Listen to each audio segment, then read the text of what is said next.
exconvento de Regina Coeli está ubicado en el centro histórico de la Ciudad de México, en la calle de Regina, entre las calles de Bolívar e Isabel la Católica. Desde sus inicios, el templo ha sido dedicado a la Virgen María, al misterio de su natividad y su advocación de Reina del Cielo.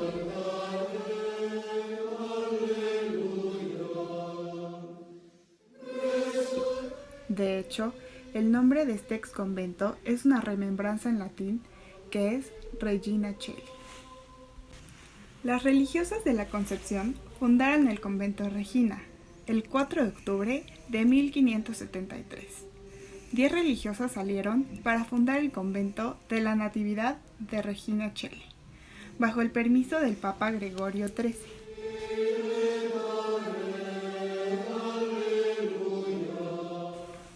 Las monjas siempre se preocuparon por captar e impartir una educación y vida religiosa que cumplieran con llevar a cabo el proceso de cristianización en niñas.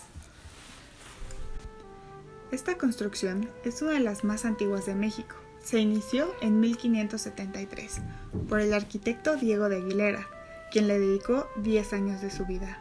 Jerónimo de Amarilla estuvo a cargo de la cantera para la construcción de la iglesia. En un inicio se encargó dicho material a los frailes de San Pablo, aunque después, en 1586, la cantera blanca se sustituyó por piedra berroqueña, que provenía de la Sierra de Chiluca.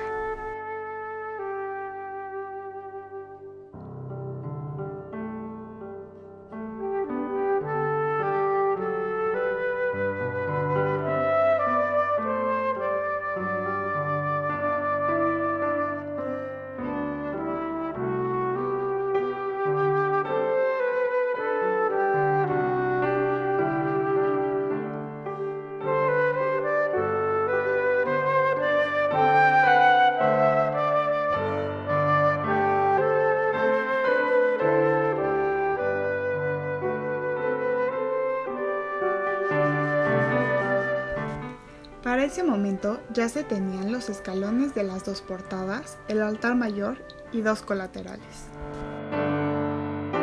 Debido a la insuficiencia de fondos, en 1594 la construcción de la iglesia quedó suspendida. En 1655 se comenzó la reconstrucción del segundo templo, bajo el patronato de Don Melchor. Durante 60 años dio a las monjas 25,000 pesos para la edificación. La edificación corrió a cargo de Diego López Morillo, quien realizó cambios al diseño original, que consistieron en dejar del mismo tamaño la puerta principal y la puerta chica. Otro cambio consistió en incrementar la altura de la capilla mayor y de la puerta de la sacristía. En 1656, la iglesia entró en funciones. En 1721, se emprendió una renovación de la edificación con un gasto de 61,000 pesos, de los cuales el arzobispo Fray José Lanciego donó 25,000 pesos para sustituir el techo de madera por una bóveda de piedra. La segunda renovación se haría el 27 de julio de 1732, cuando se le aumentó un retablo de San Francisco, el cual empezó el maestro ensamblador Salvador Ocampo y lo terminó su hijo, Simón Ocampo.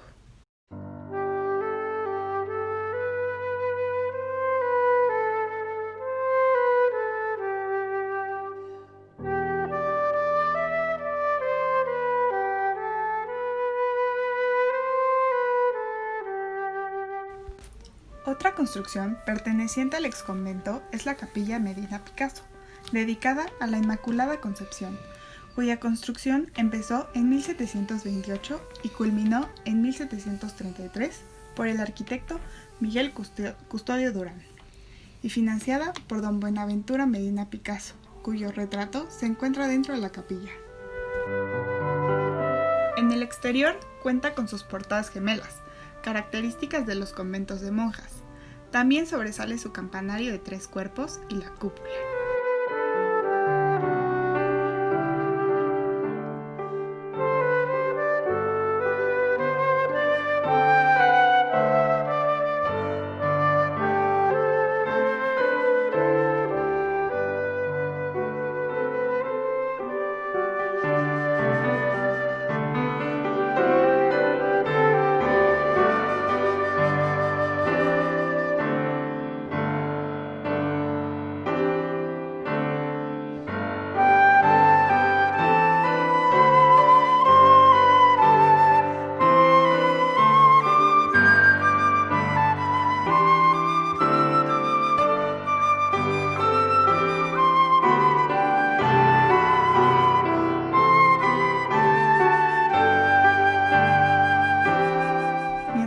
interior se puede observar la bóveda de cañón y al centro la cúpula ochavada y pilastras con bases decoradas sosteniendo el conjunto. Las puertas tienen una reja hecha de madera, la cual fue tallada con escudos franciscanos de armas y otros elementos decorativos. El área superior del coro tiene un barandal de hierro rectangular. Se utilizaron hojas de acento para formar el calado de varios medallones con los anagramas de los 5 personajes: Jesús, María, José y los padres de María, Joaquín y Ana. El barandal está rodeado de figuras moldeadas. Originalmente era rojo con detalles dorados, pero el rojo se ha vuelto gris con el paso del tiempo.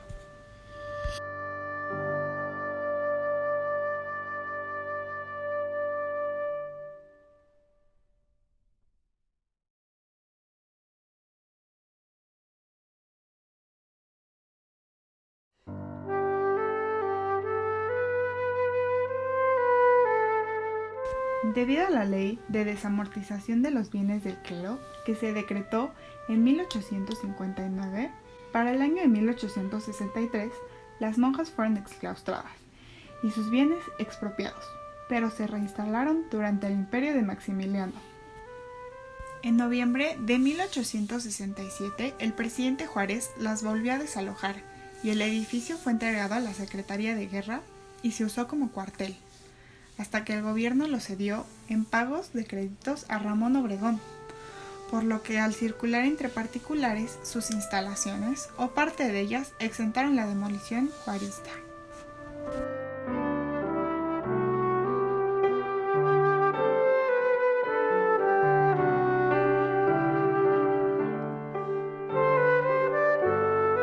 Tiempo después, cuando Porfirio Díaz ostentó el poder, parte del exconvento se utilizó como hospital, el Hospital Concepción Beistegui, inaugurado en 1886. Posteriormente, el hospital pasó a ser la Fundación para Ancianos Concepción Beistegui, el asilo para el cuidado de adultos mayores.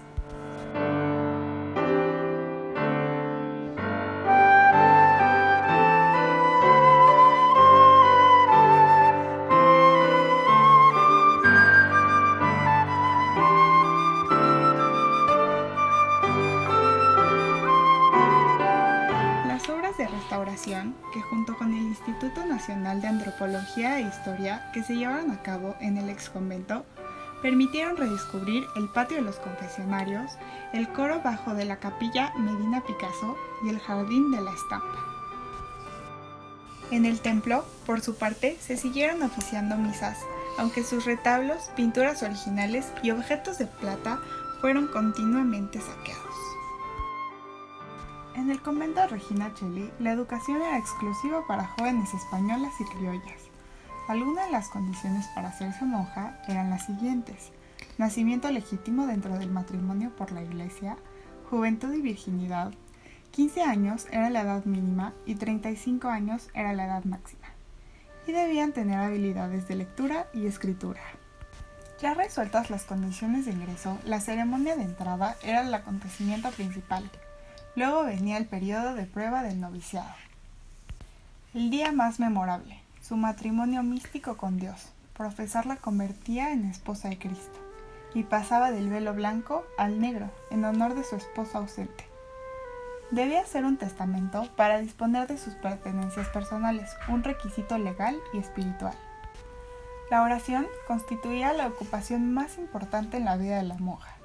Al tomar en cuenta los requisitos de aceptación, se puede inferir que la exclusividad de este convento, que tenía como objetivo la educación de señoritas provenientes de familias españolas y criollas, además del pago de la dote de 4,000 pesos, a la cual las castas inferiores no tenían acceso. El recinto conventual era distribuido de la siguiente manera: el Tornito de Regina, nombre designado a un tramo de la actual calle de San Jerónimo, por haber estado en el sitio del trono del convento de Regina Coeli. Esta portería era un espacio destinado al intercambio y los negocios, era el punto de contacto con el exterior. Recibían allí las provisiones requeridas para satisfacer las necesidades diarias del convento. Cada monja tenía su celda, que según su costo variaba el tamaño, ubicación, antigüedad y estado de construcción, que podía ser una sola habitación o hasta el lujo de 2 plantas con varias habitaciones y cocina propia. En documentos encontrados se dice que la marquesa de Selva Nevada, al enviudar, ingresó voluntariamente al convento de Regina Coeli, en donde tuvo que vivir provisionalmente en una celda que definió como un aposentillo infectado de chinches.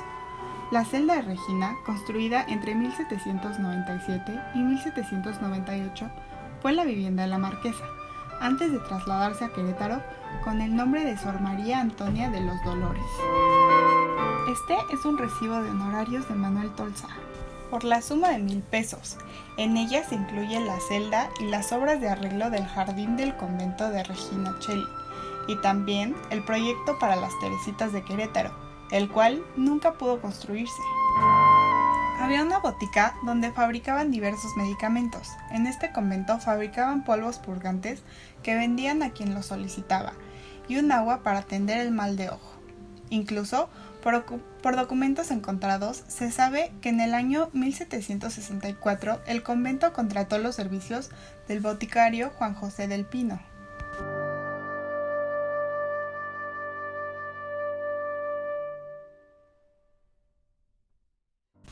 Hubo un desarrollo de la reconocida tradición culinaria conventual. Son muy escasos los libros de recetas que han sobrevivido. Hay 2 libros con supuestos orígenes coloniales y conventuales. Uno traducido por Sor Juana Inés de la Cruz y otro perteneció a un convento grande de la Ciudad de México. Las monjas de Regina Coeli eran conocidas por su rico chocolate. Hacían suspiros y jaleas de granada y los panes de Santa Teresa, con el cual se cuenta que la monja Poblete realizó un milagro, pues se narra que al colocar las migajas del pan en un jarro y debajo de este la imagen de la santa se multiplicó en panecillos de diversas formas. En algunos conventos, frente al coro bajo, había una habitación denominada el chocolatero, donde las monjas se reunían después de terminar sus labores y antes de retirarse a dormir para tomar y disfrutar del chocolate. También se contaban con actividades como el bordado y el tejido que podían ayudar a la manutención del convento y les ayudaba a evitar tentaciones, al igual que el canto y la música. Los conventos no dispusieron de grandes bibliotecas, se consideraba una práctica personal, y las monjas guardaban sus libros en sus celdas. El coro bajo era un espacio contiguo a la nave de la iglesia, y era para que las monjas participaran en la Santa Misa. Tenía reja y cratícula para la comunión. Además, en el coro bajo se encontraba la cripta, con su osario en el fondo y sus pudrideros, pues se decía que una vez que entraban a este convento, ni muertas salían de ahí.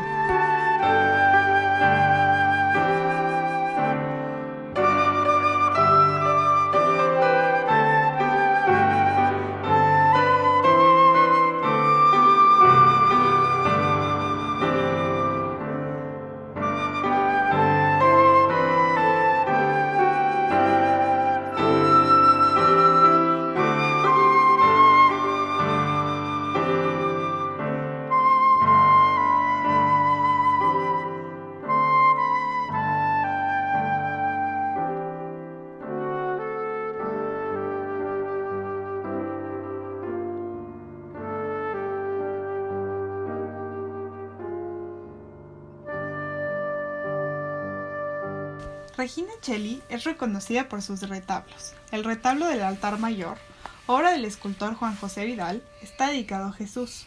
En la parte superior está Dios Padre, y a los lados unos ángeles sosteniendo el sol y la luna. Se puede ver a San José sosteniendo al niño, y a los lados la figura de San Antonio de Padua y a los evangelistas, así como a Santa Clara y a Santa Catalina de Asís. Uno de los más visitados es el altar de los ángeles, iniciado por Manuel Tolsá, pues en el centro se encuentra la imagen de la Virgen de la Fuente, del célebre José de Ibarra, el Murillo de la Nueva España. En la parte superior encontramos a la Santísima Trinidad. Abajo se encuentra San Miguel Arcángel, a quien le faltan los brazos, debido a que la luz del sol fue resecando la madera, lo que provocó que se cayeran. Debajo de la figura de San Miguel se encuentra Santa Bárbara. A los lados están el Arcángel San Gabriel y San Rafael. Debajo de estas figuras se encuentra San Joaquín y Santa Ana, y en medio a la Virgen de la Fuente, que se le conocía como la patrona de la fecundidad, a la que se le encomiendan las mujeres que quieren ser madres o bien están embarazadas y piden en sus intenciones para que todo salga bien. Está el retablo de la Virgen de Guadalupe, cuya figura se encuentra en el centro. A los lados encontramos representaciones de las 4 conversiones, la de San Agustín, San Pablo, San Ignacio y San Isidro. Al lado se encuentra la de San José. Y otro que podemos observar es el de Juan Nepomuceno. El templo de Regina Coeli tuvo entre sus imágenes más veneradas a Lecce, que llegó a tener su propia cofradía, llamada de la Hermandad y Paciencia. Su fiesta se celebra el 8 de septiembre. Esta cofradía se conformaba solo por varones comerciantes, adinerados y sobresalientes de la sociedad. Gracias a esta asociación religiosa fue que el templo de Regina Coeli se mantuvo abierto al culto, después de que las monjas fueran exclaustradas por las leyes de reforma. Es notable el valor artístico e histórico de la Capilla Medina Picasso, estructurada al mismo tiempo que la construcción de la última iglesia. Se bendijo y dedicó a la Inmaculada Concepción en noviembre de 1733. Los lienzos fueron pintados por Villalobos, con imágenes de la Inmaculada Concepción. Entre los óleos encontramos la Visitación de María, los Desposorios de José y María, la Adoración de los Pastores, la Anunciación y la Adoración de los Reyes. En el interior del coro hay 8 pinturas del artista poblano Francisco Antonio Vallejo.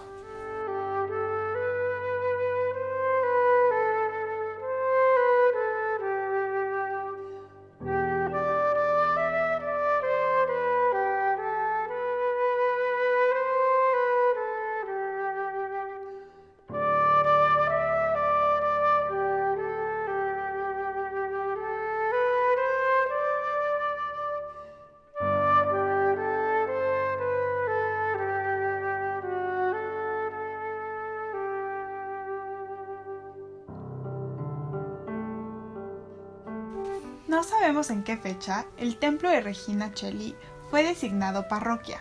Desde su edificación funcionó como capilla del convento, es decir, que se celebraban ahí los oficios de las monjas, el culto público, sin administrar los sacramentos. Por documentos parroquiales se sabe que dependió administrativamente de la parroquia de Nuestra Señora de la Concepción del Salto del Agua.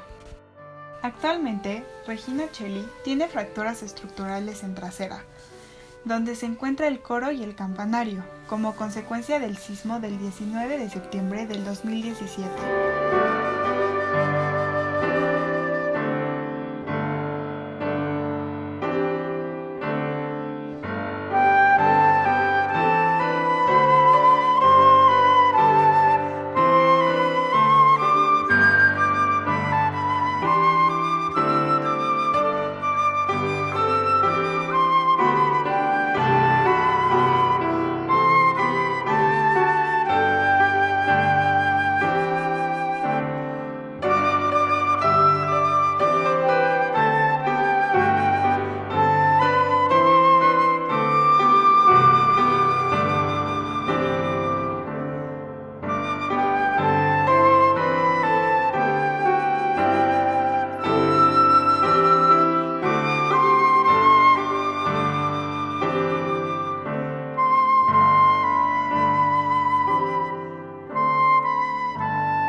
Durante el virreinato de la Nueva España se fundaron 57 conventos femeninos, en poco más de 250 años, donde se desarrolló un fuerte y profundo arraigo de la cultura religiosa.